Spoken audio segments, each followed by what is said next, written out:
Class 7 Mathematics or Exercise 1.1 or question number 10, 11, 12, 13, 14 আৰু 15 এইকেইটা question সমাধান কৰিবলৈ মই চেষ্টা কৰিম তোমালোকে ভিডিঅটো আৰম্ভণিৰ পৰা শেষলৈকে চাবা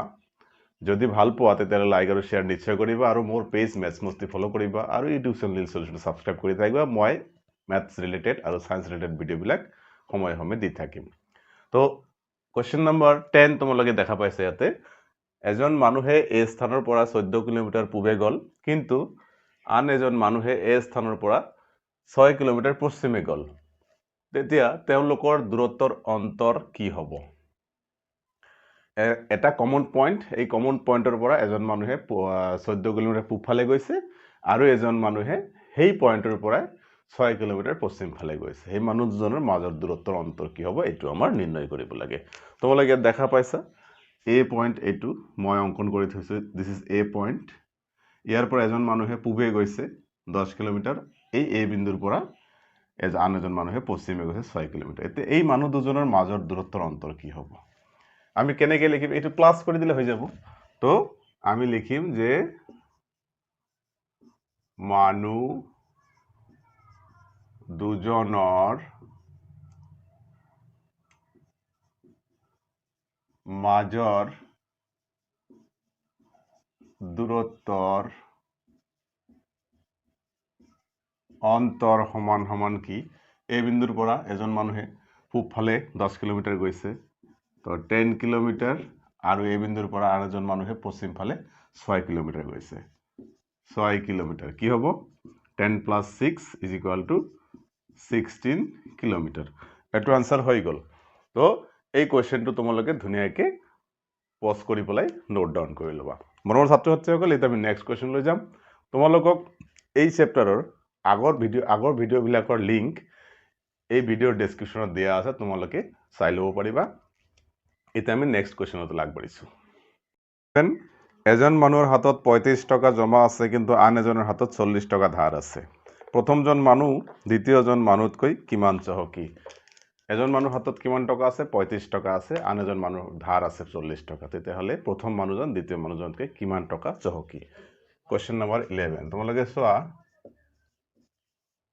কোৱেশ্চন নম্বৰ 11 এজন মানুহৰ হাতত আছে 35 টকা হাতত থকা টকাটো আমি প্লাস লিখো আৰু ধাৰ থকা টকাটো মাইনাস লিখিম আন এজন মানুহৰ ধাৰ আছে ধাৰ থকা টকা কি বিয়োগ 40 টকা এতিয়া প্ৰথম মানুহজন দ্বিতীয় মানুহতকৈ কিমান চহকী এতিয়া therefore প্ৰথম মানুহজন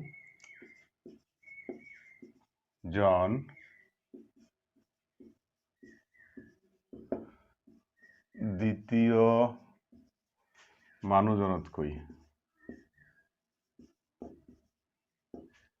সমান সমান কিমান চহকীয়া 40 এই যি টকা আছে তাতকে বাকি টকাটো মাইনাস কৰিব লাগিব মোৰ হাতত 50 টকা আছে আন এজনৰ হাতত 30 টকা আছে মই কিমান চহকী 50 টকাৰ পৰা 30 টকা বাদ দিব লাগিব সিমিলাৰলি 35 টকাৰ পৰা -40 টকাটো বাদ দিব লাগিব সাধাৰণ কথা তো চহকী পিছত লিখিম মই 35 মাইনাস কিমান টকা মাইনাস কৰিম -40 টকা এতিয়া 35 মাইনাস আৰু মাইনাস মিলি প্লাস হৈ যাব কি হ'ব 75 টকা চহকী তাৰমানে প্ৰথম মানুহজন দ্বিতীয় মানুহজনতকৈ কিমান টকা চহকী 75 টকা চহকী তাৰ কাৰণ তাৰ হাতত 35 টকা আছে আৰু দ্বিতীয় মানুহজনে 40 টকা বেলেগক দিবলৈ আছে গতিকে ই অলৰেডি এইখিনি টকাত তাতকৈ চহকী নেক্সট কোৱেশ্চন নম্বৰ 12 নাও কোৱেশ্চন নম্বৰ 12 কোনো এটা মঙ্গলবাৰে পুৱা 5 বজাত গুৱাহাটীত তাপমাত্ৰা আছিল 25 সেলসিয়াস কিন্তু বিয়লি 2 বজাত তাপমাত্ৰা 8 ডিগ্ৰী সেলসিয়াস বাঢ়িল আৰু ৰাতি 10 বজাত 3 ডিগ্ৰী সেলসিয়াস তাপমাত্ৰা কমিল ইয়াৰ পিছত কি কৈছে যে 12 বজাৰ পিছত তাপমাত্ৰা পুনৰ মানে বুধবাৰে দুপৰীয়া 12 বজাৰ পিছত তাপমাত্ৰা পুনৰ 5 ডিগ্ৰী সেলসিয়াস বাঢ়িল এই সময়ত তাপমাত্ৰা কিমান হ'ল এটা আমি প্ৰথমতে কি কৰিম মঙ্গলবাৰে কেইটা বজাত ৰাতি 10টা বজাত তাপমাত্ৰাটো আমি লিখিম কোৱেশ্চন নাম্বাৰ 12 সলিউশন তো মঙ্গলবারে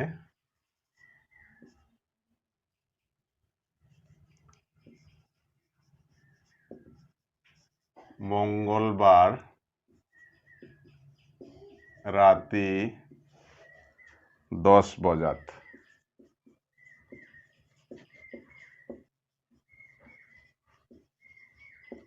তাপমাত্রা সমান কি প্রথমতে আছিল কিমান 25 ডিগ্রি সেলসিয়াস প্লাস কিমান বাঢ়িলে 2 বজাত 8 ডিগ্রি সেলসিয়াস বাঢ়িলে আকৌ ৰাতি 10 বজাত 3 ডিগ্ৰি সেলসিয়াস কমি গল এইখিনি হল আমাৰ কি তেতিয়ালে কি হ'ব 30 ডিগ্ৰি সেলসিয়াস আমাৰ মঙ্গলবাৰে ৰাতি 10 বজাত আমাৰ একচুয়াল তাপমাত্ৰা আছিল এটো একচুয়ালি প্ৰথমতে আছিল 25 ডিগ্ৰি সেলসিয়াস তাৰ পিছত 8 ডিগ্ৰি সেলসিয়াস বাঢ়িছিল তাৰ পিছত 3 ডিগ্ৰি সেলসিয়াস মাইনাস হৈছিল তো এইখিনি ক্যালকুলেশন কৰি প্লাই মঙ্গলবাৰে ৰাতি 10 বজাত তাপমাত্ৰা হল গৈ 30 ডিগ্ৰি সেলসিয়াস ইয়াৰ পিছত বুধবাৰে আকৌ কি হল আকৌ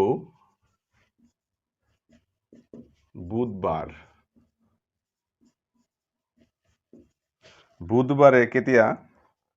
বুধবাৰে দুপৰীয়া 12 বজাৰ পিছত দুপৰীয়া 12 বজাৰ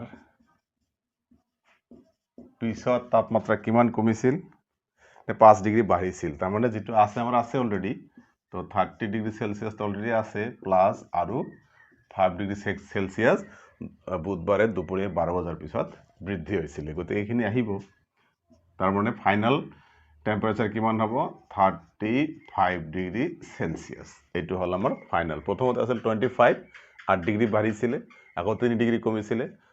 ফাইনাল আহি গল 30 ডিগ্ৰি সেলসিয়াস কেতিয়া মঙ্গলবাৰে ৰাতি 10 বজাৰ পিছত একচুয়ালি তো তাৰ পিছত এই তাপমাত্ৰা কন্টিনিউ হৈ আছে 30 ডিগ্ৰি টু ইয়াৰ পিছত বুধবাৰে দুপৰীয়া 12 বজাৰ পিছত 5 ডিগ্ৰি আকৌ বাঢ়িছে গতিকে ফাইনাল তাপমাত্ৰা কি হল 35 ডিগ্ৰি সেলসিয়াস কেতিয়া বুধবাৰে দুপৰীয়া 12 বজাৰ পিছত এটো কোৱেশ্চন নাম্বাৰ 12 এতিয়া আমি কোৱেশ্চন নাম্বাৰ 13 অনুৰাধাই বেংকত 3200 টকা জমা থলে আৰু পিছদিনা তাৰে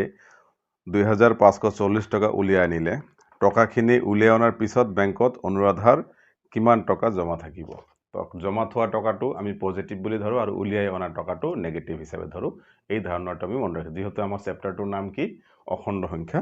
তো কি কৰিলে হি অনুৰাধাই কিমান টকা জমা থলে অনুৰাধাই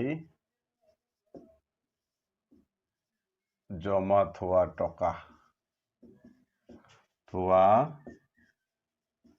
টকা সমান কিমান 3200 টকা তাৰ পিছত অনুৰাধাই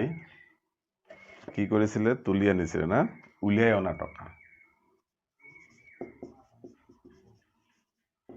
উলিয়াই অনা টকা সমান উলিয়াই অনাটো মাইনাস লিখিব লাগিব মাইনাস কিমান 2540 টকা 2540 টকা এতিয়া কি টকা কিমান টকা থাকিব এতিয়া বেংকত জমা থকা টকাৰ পৰিমাণ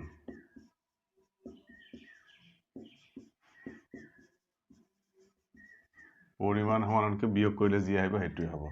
06 ইয়াতে কি হ'ব 19 এতিয়া 11 আহিলে কি হ'ব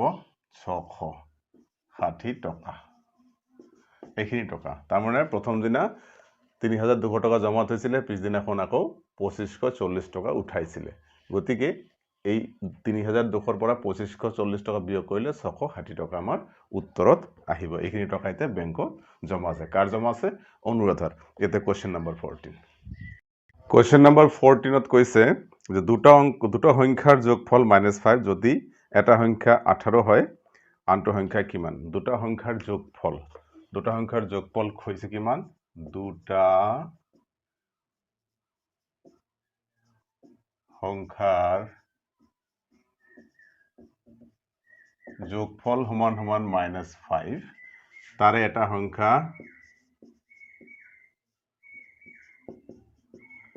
সংখ্যা কিমান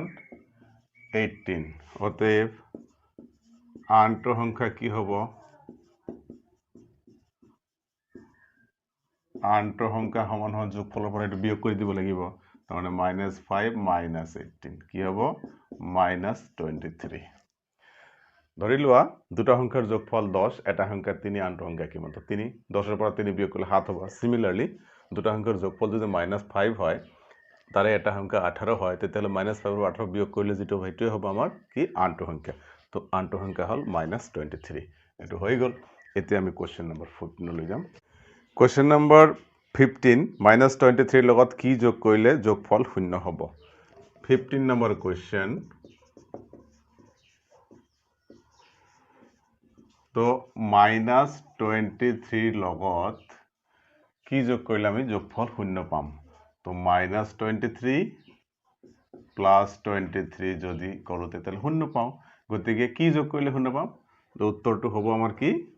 therefore -23 লগত 23 যোগ কৰিলে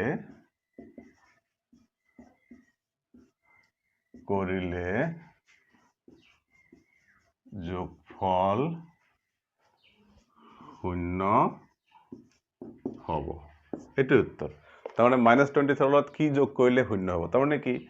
তাৰ যোগাত্মক বিপৰীত সংখ্যা এটাৰ লগত তাৰ যোগাত্মক বিপৰীতটো যোগ কৰিলেহে আমি আনসাৰটো শূন্য পাওঁ এই কোৱেশ্চনটো ইয়াতে দিছে এতিয়া আমি কোৱেশ্চন নাম্বাৰ 16 আলোচনা কৰিবলৈ চেষ্টা কৰিম তোমালোকে ভিডিও কিন্তু পজ কৰি পেলাই ধুনিয়াকৈ চাবা আৰু টেক্সট বুকটো লগত লৈ চাবা তেতিয়াহ'লে ধুনিয়াকৈ বুজি পাবা কোৱেশ্চন নম্বৰ 16 কৈছে দুটা অখণ্ড সংখ্যাৰ যোগফল -48 তাৰে এটা -20 হলে আনটো কিমান খুব সিম্পল অংক আগতে এটা এনেকুৱা কৰিলো যে দুটা অখণ্ড সংখ্যাৰ যোগফল কিমান -48 তাৰে এটা অখণ্ড সংখ্যা হল কিমান এটা অখণ্ড সংখ্যা -20 তো আনটো কি হ'ব আনটো অখণ্ড সংখ্যা কি হ'ব যোগফল যদি এটো এটা এটো আনটো কি হ'ব তো -48 -20 হ'ব তো যোগফলৰ পৰা যেটো দিয়া আছে এটো বিয়োগ কৰিব লাগিব সিম্পল কথা তো -48 এই মাইনাস আৰু মাইনাস প্লাস হৈ যাব 20 তেতিয়ালে কি হ'ব